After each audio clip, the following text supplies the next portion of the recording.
First time ko nga mag-vlog ng basketball serye, pero ito naging intense pa itong mga kaganapan dito sa mga batang taglumot. Dito nga ay nagkakabigayan na at muntikan pang magkapikunan.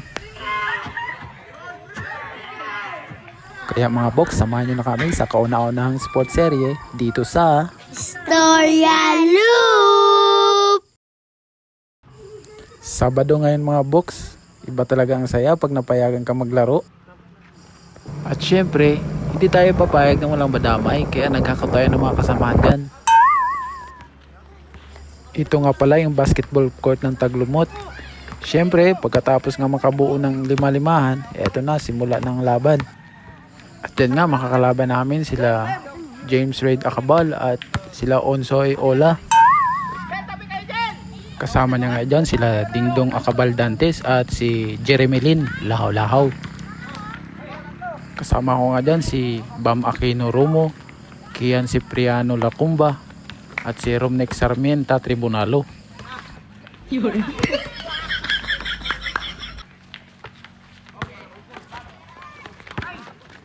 Dito nga sa play na to ay makukuha ni Mark Heras Encarnacion ng rebound at susubukan niya mag-pass break dito kay Kian Cipriano.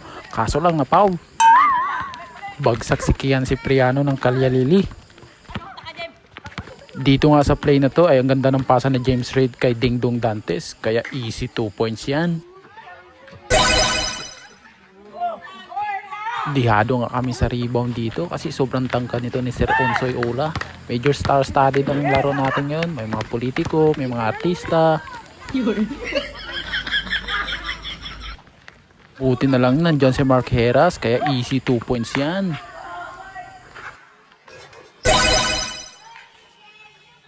At dito nga sinubukan nila mag-pass break. Buti na lang lumampas.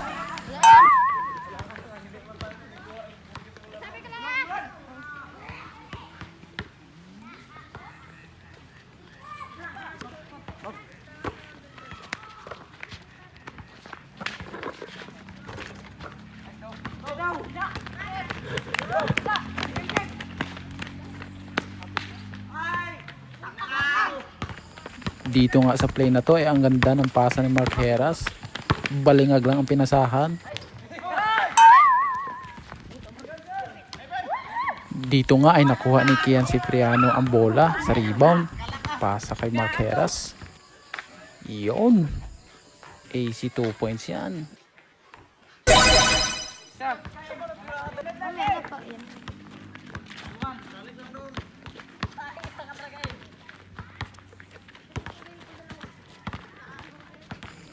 Dito nga sa play na to basang-basa ni Kian Cipriano yung pasa. Kaya takbuhan. Kaso lang pinaul ni Terence Romeo. Syempre dito, pasa sa magaling.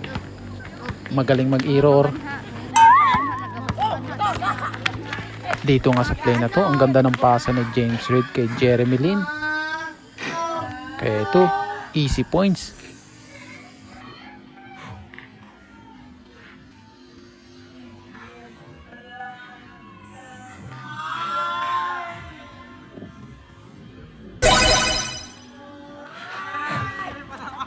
Storya Loop!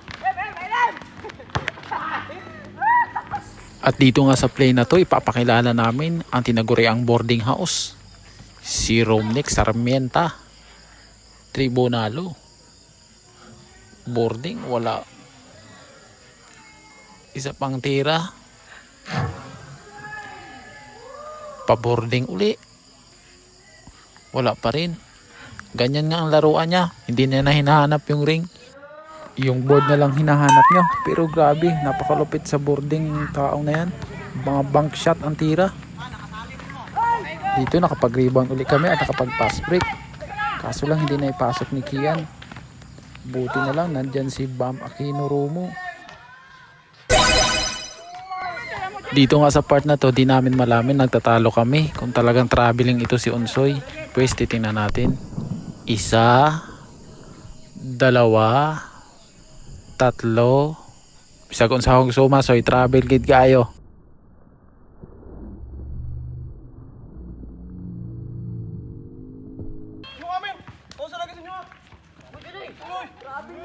At dito, same spot, same result para kay Mark Heras.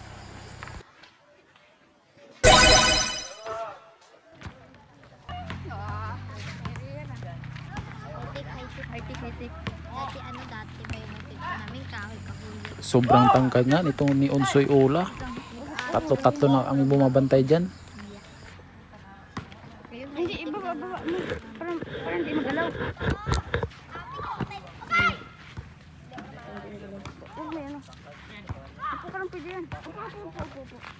At dito nga, dahil sa hustle play ni Dingdong Dantes, saan ka punta? To the Moon road trip.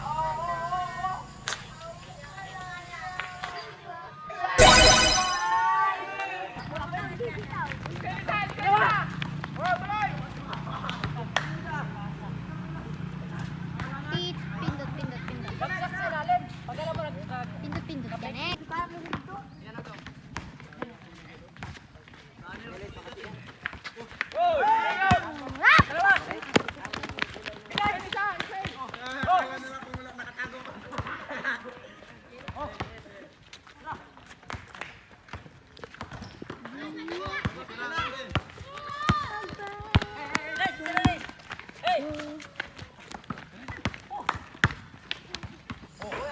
Dito nga sa play na to, halos lumabas na yung bola, pero nagawa pa rin ng paraan ni Terence Romeo na ipasa pa kay Unsoy. At another highlights na naman para kay Dingdong Dantes Acabal.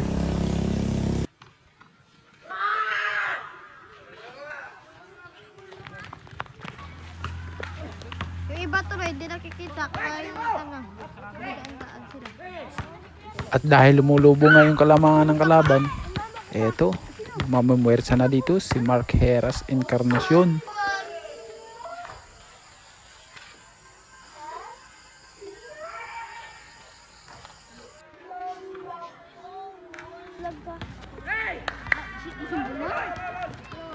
Sino? Bakit? Dito nga, another jump shot na naman muli para kay Mark Heras para bawasan yung kalamangan ng kalaban.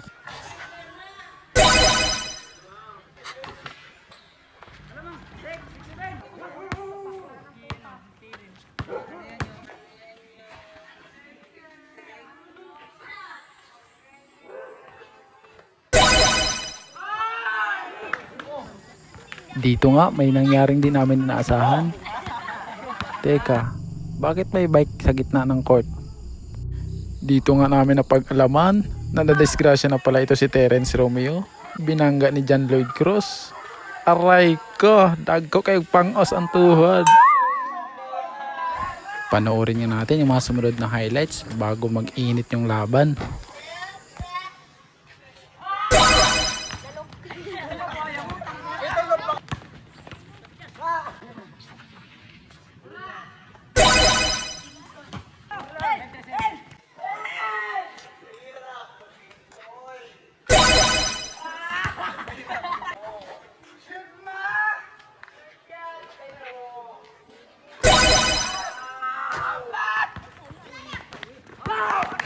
At dito, palitan ng highlights itong si Terence Romeo at si Bam Aquino.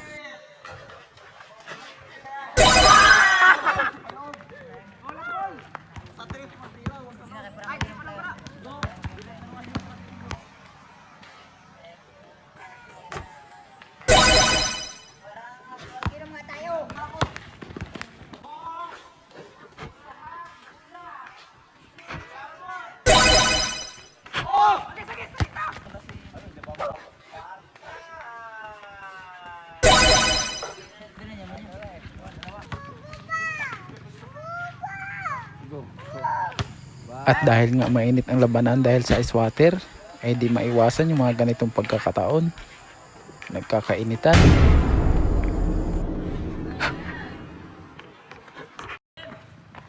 At dahil nga naumpisan, may mga sumunod pang eksena. Eto, nagkakapikunan na talaga dito. Buti na lang may mga matatanda. Siyempre, napagsasabihan natin yung mga bata.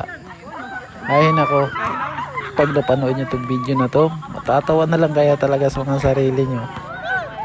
At yun, natapos ang laban. Talo kami, pero napakasaya ng experience.